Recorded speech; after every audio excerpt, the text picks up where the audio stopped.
Nuestra historia se encuentra registrada en los tres evangelios sinópticos, es decir, en Mateo, Marcos y Lucas.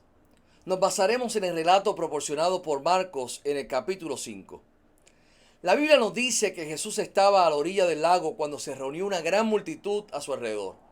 Entre las personas que se encontraban allí, llegó un hombre muy desesperado, cuenta la historia. Su nombre era Jairo y él era uno de los jefes de la sinagoga. Los jefes de la sinagoga eran los que velaban por el buen funcionamiento de las actividades religiosas que allá se realizaban. Era un encargo importante la organización de la sinagoga. Sabemos que muchos de los líderes religiosos no veían con agrado a Jesús, pero a Jairo no le importó eso y viene a donde está Jesús desesperadamente con una gran necesidad y un sentido de urgencia. Y ahí en Marcos capítulo 5, el verso 23 dice que Jairo se arrojó a sus pies y le rogó con mucha insistencia: ven, ven que mi hija está agonizando, pon tus manos sobre ella para que sane y siga con vida. Vemos la desesperación de un padre que ve que la vida de su hija se está extinguiendo y recurre con fe a la persona que puede hacer algo al respecto. Cuando uno está desesperado, puede tomar muy malas decisiones. Cuando uno, cuando uno no ve la salida, puede tomar salidas falsas que solo empeoran la situación. Como la historia de aquel padre que su hijo se estaba muriendo en la madrugada. Lo cargó y corrió a la calle buscando desesperadamente a un taxi. En su desilusión, porque no pasaba ningún taxi, decidió bajar de su carro a punta de pistola a un hombre que hacía su alto en una esquina. Se llevó el carro, llegó al hospital y le dieron la atención inmediata a su hijo. Pero necesitaban que llegara un especialista que era la persona clave que podía solucionar el problema de su hijo. Lamentablemente, aquel médico llegó demasiado tarde y el niño falleció. El médico explicó que estaba de camino al hospital aquella madrugada cuando una persona a punta de pistola, cuando estaba haciendo su alto, lo había bajado del carro y se lo había robado. Cuando uno está desesperado, corre el peligro de tomar muy malas decisiones. Quizá hoy mismo estés desesperado por alguna situación o alguna circunstancia o alguna condición. Quizás has estado tentado a tomar malas decisiones, pero mira lo que hizo Jairo. Él acudió en su desesperación. Él acudió en su situación, en su circunstancia, a la persona indicada, a la persona clave que podía atender verdaderamente su problema. Y lo hizo con fe y con un sentido de urgencia. En su desesperación, Jairo veía a Jesús como la única y definitiva solución a su problema. Yo quiero que usted sepa, hermano y hermana, y sobre todo para ti, padre, para ti, hombre, Jesús sigue siendo nuestro refugio. Jesús sigue siendo nuestro amparo y nuestra fortaleza. Jesús es nuestro ejemplo. Él es el capitán de nuestra barca. Es quien dirige nuestros caminos. Ahora yo quiero mencionar tres cosas que seguramente la hija de Jairo vio en su padre. Y es mi anhelo hoy, en esta hora, en este día muy especial, que nuestros hijos puedan ver lo mismo en nosotros. Lo mismo que aquella niña vio en su padre Jairo, que también lo puedan ver nuestros hijos en nosotros. Número uno, aquella niña vio a un padre que no estaba avergonzado de buscar a Jesús. Aquella niña vio a un padre que no estaba avergonzado de buscar a Jesús. El verso 22 del capítulo 5 de Marcos dice: y vino uno de los principales de la sinagoga llamado Jairo. Note que no vino en la oscuridad como lo hizo Nicodemo. El verso 21 dice que allí había mucha gente. Y en medio de esa multitud, en medio de toda esa gente, allí acudió Jairo. Jairo llegó donde estaba Jesús porque su hija estaba enferma. Y sabe, es muy difícil para un padre ver a sus hijos sufrir enfermedades. Jairo dio un paso sin reservas y cayó a los pies de Jesús. Y note que Jairo fue personalmente. No envió a su esposa, no envió a ninguno de sus otros hijos, suponiendo que tuviera alguno. No envió a un sirviente, fue él. No envió a nadie más. Jairo fue personalmente a donde estaba Jesús. Oh hermano y hermana, es mi oración que nosotros los hombres, que nosotros los padres, nosotros los hombres y padres, busquemos a Jesús sin avergonzarnos, que asumamos nuestra responsabilidad sacerdotal en el hogar. Es mi oración que nosotros los padres y los hombres no nos avergoncemos y acudamos a donde está Jesús. Mire, nuestro país está en el desorden en el que se encuentra, porque los padres, los hombres, están pensando en cuánto dinero quieren hacer, cuántos videojuegos se quieren comprar, cuánto tiempo de descanso se merecen en lugar de inculcar y ser ejemplo a su familia, de buscar de Dios el domingo por la mañana. Si tú, padre que me estás viendo, si tú, hombre que me estás viendo, tenemos una gran responsabilidad. Nuestra familia, nuestros hijos, nuestras hijas nos están observando. Hoy, hermano y hermana, que nuestra vida entera sea una vida entregada al Dios Todopoderoso. ¿Cuántos hombres, cuántos padres envían a la esposa y a los niños a la iglesia? Ve tú, ve para que se te pegue algo bueno. Matriculan a sus hijos e hijas en colegios privados cristianos para que sean ellos, los colegios, quienes les enseñen los valores o la palabra de Jesús a sus hijos. ¿Cuántos negocian el tiempo que le corresponde a Dios para simplemente decir: es que yo me merezco este tiempo? Padre, hombre que me estás observando, se nos escapan. Es importante, es urgente que asumamos nuestra responsabilidad. Hace unos años atrás se hizo una investigación en los Estados Unidos y estos fueron algunos de los resultados. 68 millones de los 94 millones de hombres americanos no asisten a ninguna iglesia. Esto a pesar del hecho de que el 86% de ellos creció con algún tipo de experiencia en la iglesia. La investigación reveló que si un niño es la primera persona en un hogar en convertirse en cristiano, existe una probabilidad del 3.5% de que todos los demás en el hogar de la casa se conviertan en cristianos. No es muy alto en absoluto. Si la madre es la primera en aceptar a Cristo, el porcentaje aumenta y el 17% de los hogares verá que el resto de sus miembros confían en Cristo. Pero la investigación arrojó algo interesante y dice que si el padre es el primero, hay un 93% de probabilidad de que todos los demás en el hogar lo sigan. Cuando el padre va primero espiritualmente, las cosas buenas suceden en casa. Oh, yo quiero decirte que hoy se buscan padres, se buscan hombres que busquen a Dios sin reservas. Oh, se buscan padres y hombres que busquen a Dios con valentía. Vamos, tú padre que me estás viendo, tú hombre que me estás observando, si tú vas primero, tu familia te sigue. Si tú vas primero, tu familia irá contigo. Busca de Dios, busquemos de Dios para que nuestra familia pueda firmarse en los pies, pueda seguir caminando firmemente hacia adelante con el Señor.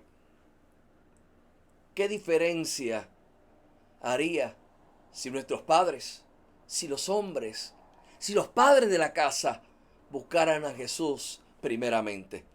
Número uno, aquella niña vio a un padre que no estaba avergonzado de buscar a Jesús. Número dos, aquella niña vio a un padre que no se avergonzó de traer a Jesús a la casa. Lo voy a repetir nuevamente. Aquella niña vio a un padre que no se avergonzó de traer a Jesús a la casa.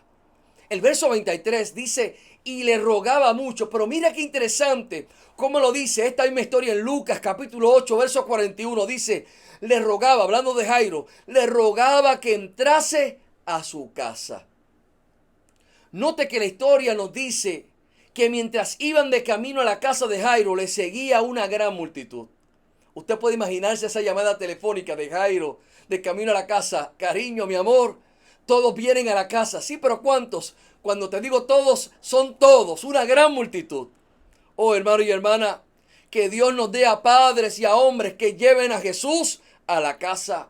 Hombres que se atrevan a declarar al mundo las palabras que dijo Josué allá en el Antiguo Testamento. Pero yo y mi casa serviremos a Jehová. Vamos, lo voy a repetir nuevamente. Pero yo y mi casa serviremos a Jehová. Vamos, dígalo conmigo, hombre, padre que estás viendo, dígalo conmigo. Pero yo y mi casa serviremos a Jehová. Se buscan hombres que guíen a sus familias en oración a la mesa. No solo delegar esa responsabilidad a los niños, a las niñas. Sí, papá, que me estás observando. ¿Quieres bendecir a tu familia? Guíalos en oración en tu próxima comida, hoy mismo. En la comida, sé tú el ejemplo. Y da tú esa bendición, haz esa oración. Que tus hijos te observen, que tu familia te vea. Sé el líder, sé el ejemplo en tu casa. Y estoy seguro que vas a crecer un pie más alto ante los ojos de tus hijos y de tu familia. Necesitamos padres, necesitamos hombres que inviten a Jesús a la casa leyendo la palabra. Necesitamos a padres, necesitamos a hombres que inviten a Jesús a sus hogares, guiando a su familia en alabanza y en adoración. Marcos capítulo 5, verso 22 dice, y luego que le vio, se postró a sus pies. Y luego que le vio, se postró a sus pies. Papá, permite que los niños y las niñas te vean honrando al Señor, llevándolos a la iglesia, orando, que te vean cómo tú vives para Jesús. Que seamos ejemplos, que nos observen, que nos miren. No solamente lo que decimos, lo que cantamos, sino que nuestra conducta, testimonio, sea ejemplo en nuestra familia, que nos vean adorando. Y dice que Jairo se postró a los pies. Oh, qué bendición cuando hombres se rinden ante los pies del Señor diciendo, Señor, tú eres mi Dios. Qué bendición ver a padres y a hombres rendidos a los pies de Cristo diciendo, Señor, en mi humanidad entiendo que no lo he alcanzado todo, que me falta lo más importante. Eres tu Padre, hombre, que estás observando, que estás viendo esta transmisión. Vamos a rendirnos a los pies de Jesús. Él está esperando a hombres, a padres que se inclinen y que pongan su rostro ahí ante el Señor, hombres y padres rendidos ante Cristo. Vivir para Jesús. Que Dios nos dé a padres, que Dios nos dé a hombres que estén dispuestos a invitar a Jesús a sus casas. Número uno, aquella niña vio a un padre que no estaba avergonzado de buscar de Jesús. Número dos, ella vio a un padre que no se avergonzó de traer a Jesús a la casa. Y número tres, ella vio a un padre que no se avergonzó por poner el bienestar de su hija en las manos de Jesús. Me voy a explicar. Marcos capítulo 5, los versos del 35 al 43. Le invito a que me siga la lectura porque me parece muy importante esto que voy a afirmar y voy a decir ahora. Marcos 5, versos del 35 al 43. Dice, mientras él aún hablaba, vinieron de casa del principal de la sinagoga, diciendo, tu hija ha muerto. Papá, ¿para qué molesta más al maestro? Pero Jesús, luego que oyó lo que se decía, digo al principal de la sinagoga, no temas, cree solamente. Y no permitió que le siguiese nadie sino Pedro, Jacobo y Juan, hermano de Jacobo. Y vino a casa del principal de la sinagoga y vio el alboroto y a los que lloraban y lamentaban mucho. Y entrando les digo, ¿por qué alborotáis y lloráis? La niña no está muerta, sino duerme. Y se burlaban de él, mas él, echando fuera a todos, tomó al padre y a la madre de la niña y a los que estaban con él y entró donde estaba la niña. Y tomando la mano de la niña le digo, Talita Cumi, que traducido es niña, a ti te digo, levántate. Y luego la niña se levantó y andaba, pues tenía 12 años, y se espantaron grandemente. Pero él les mandó mucho que nadie lo supiese, y digo que se le diese de comer. Cuando Jairo recibió la noticia de que ella estaba muerta, él no despidió al Señor. Él la puso bajo su cuidado. Cuando Jairo recibió la noticia de que su hija había muerto, se agarró firmemente a las promesas de Jesús. Y Jesús le iba a mostrar algo muy interesante a Jairo. ¿Sabe? Sanar a la hija era difícil. Resucitarla era imposible. Sanar a la hija de Jairo era difícil.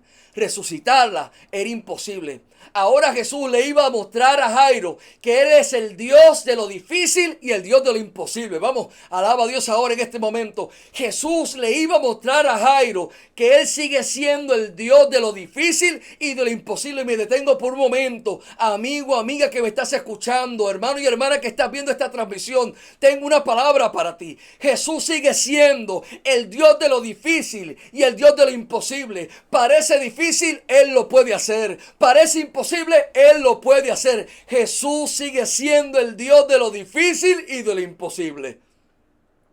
Y dice la Escritura que cuando Jairo escucha la noticia, no echó fuera al Señor, no lo despidió, sino que Jairo decidió agarrarse firmemente de la promesa del Maestro. Necesitamos a padres que dediquen a sus hijos, que entreguen a sus hijos al Señor, sea cual sea el panorama, sea cual sea lo que escuchen, sea lo que vean, que estén dispuestos a poner a sus hijos y a sus hijas en las manos del Señor. ¿Quién guiará a sus hijos a buscar la voluntad de Dios para sus vidas? Te toca a ti, me toca a mí como padres. Mire, de la misma manera que Abraham, debemos estar dispuestos a sacrificar a nuestros hijos en el altar del plan de Dios. Aleluya. Dios tiene un plan. Era el plan de Dios que esta niña de 12 años viviera. Y mira lo que Jesús dice en el verso 36. No temas, cree solamente. No temas, cree solamente. Yo quiero que usted pueda afirmar esa palabra hoy en este momento. No creas, cree solamente. No temas, cree solamente. Veas lo que veas, pasando por lo que estés pasando, aún en lo que te estás encontrando en medio del desierto. Vamos, afirma esa palabra. No temas, cree solamente. No temas, cree solamente. Hoy en este día especial, no temas, cree solamente sobre tu familia. No temas, cree solamente. Sobre tu salud, no temas, cree solamente. Sobre tus finanzas, no temas, cree solamente. Sobre las cadenas, no temas, cree solamente. No tengas miedo, solo cree, confía en Dios. Ella estará bien. Eso fue lo que Jesús le dice a Jairo: acompáñame, ella estará bien. Yo me imagino esa trayectoria, ese momento caminando, de camino a la casa. Pero Jairo puso completamente a su hija en las manos del cuidado de Dios. Dios nos invita a nosotros los padres, y a ti también, madre, mujer, que estás clamando por tus hijos, por tus hijas. Dios nos invita a ponerlos en las manos del Señor. Que podemos poner a nuestros hijos en las manos del Señor, confiando que Dios sabe lo que es mejor para ellos. Vamos, confía, ponlo en las manos del Señor. Que Dios nos dé a padres, que Dios nos dé a hombres, que Dios nos dé a padres que dediquen y pongan a sus hijos en las manos de Jesús. Papá, ¿qué ven tus hijos en ti? ¿Ven a un padre que no se avergüenza de buscar al Señor? ¿Ven a un padre que no tiene vergüenza de traer a Jesús a la casa? ¿Ven a un padre que ora por ellos y los pone en las manos del Señor? Romanos capítulo 1, verso 16 dice: porque no me avergüenzo del Evangelio, porque es poder de Dios para salvación a todo aquel que cree, al judío primeramente y también al griego. No me avergüenzo del Evangelio porque es poder de Dios. Vamos, dígalo conmigo. No me avergüenzo del Evangelio porque es poder de Dios. Cuenta la historia de un padre y su hijo que fueron en un viaje de pesca. Cuando regresaron a la casa, el padre hablaba con un amigo y al mismo tiempo el hijo hablaba con un amigo suyo. El amigo le preguntó al padre cómo fue el viaje. La respuesta del padre fue la siguiente: absolutamente miserable. El peor día de mi vida. Luchamos para tener el bote listo para ir. Llegamos al lago y tener que ir a conseguir gasolina, salir al agua tarde, y todos los buenos puntos de pesca ya estaban llenos con otros pescadores. Finalmente encontramos un lugar y los hilos de pescar se enredaron. No importa qué tipo de carnado estábamos usando, los peces mordían algo diferente. El sol estaba caliente y los mosquitos estaban picando constantemente y no pudimos capturar absolutamente nada. En esa misma conversación, el hijo del amigo de su papá le hace la misma pregunta al joven que acompañó a su papá a pescar. Preguntó: ¿cómo te fue el viaje? Y el hijo respondió: el mejor día de mi vida. No atrapamos nada, pero tuve la oportunidad de pasar el día solo con mi papá. Padres, el mejor regalo que podemos darle a nuestros hijos es estar con ellos y que puedan ver en ti y en mí que no nos avergonzamos de servir y vivir para Cristo. El mejor legado que podemos dejarle a nuestros hijos es una relación con Cristo. Adelante, atrévete, no te avergüences. Tus hijos merecen lo mejor. Jesucristo siempre será lo mejor. Amén, amén y amén. Yo quiero orar en esta hora. Quiero orar por esas vidas que aún no conocen a Cristo como Salvador. La Biblia dice que todos somos pecadores, que no hay absolutamente nadie bueno, que Cristo fue a la cruz del Calvario a morir por nuestros pecados. Eso lo que implica es que necesitamos arrepentirnos, buscar del Señor, decirle: Señor, tú eres quien gobierna mi vida. Es reconocer que sin Cristo nos falta lo más importante. Amigo, amiga que nos está observando en este momento, si nunca has dado ese paso de fe, voy a orar brevemente. Pero solicite, si te alejaste, si hoy quieres reconciliar tu vida con el Señor, yo quiero que puedas tomar la mejor decisión en este momento. Te invito a que ores conmigo, a que repitas conmigo esta oración y que invites a que Cristo sea el centro de tu vida a partir de hoy en adelante. Te invito a repetir conmigo: Señor Jesús, te invito a mi corazón. Reconozco que soy pecador. Rompe mis cadenas. Séllame con tu Santo Espíritu. Escribe mi nombre en el libro de la vida. Señor, te pido perdón por mis pecados. Y te pido, Dios, que pueda ser instrumento en tus manos. En el nombre de Jesús. Amén y amén. Y quiero orar ahora por todos estos hombres, padres, que están observando. Vamos a pedirle al Señor que nos dirija, que nos ayude a ser ejemplo a nuestras familias, a nuestros hijos, a la gente que nos rodea. Que puedan ver en nosotros, en ti y en mí, a hombres, a padres que aman a Dios sobre todas las cosas. Señor Jesús, en esta hora, aquí estamos ante ti, como hombres, como padres, pidiéndote que nos ayudes a dirigir nuestras familias, a nuestras familias con sensibilidad, buscando tu rostro primeramente, doblando rodillas y, Señor, haciendo tu perfecta voluntad. Ayúdanos a ser padres que honren a Dios sobre todas las cosas. Y ayúdanos, Señor, a hacer tu perfecta voluntad en todo. En el nombre de Jesús. Amén, amén y amén. Dios les bendiga. Qué bueno poder estar en este tiempo juntamente con ustedes una vez más. Hacia adelante en el Señor. Dios les continúe bendiciendo.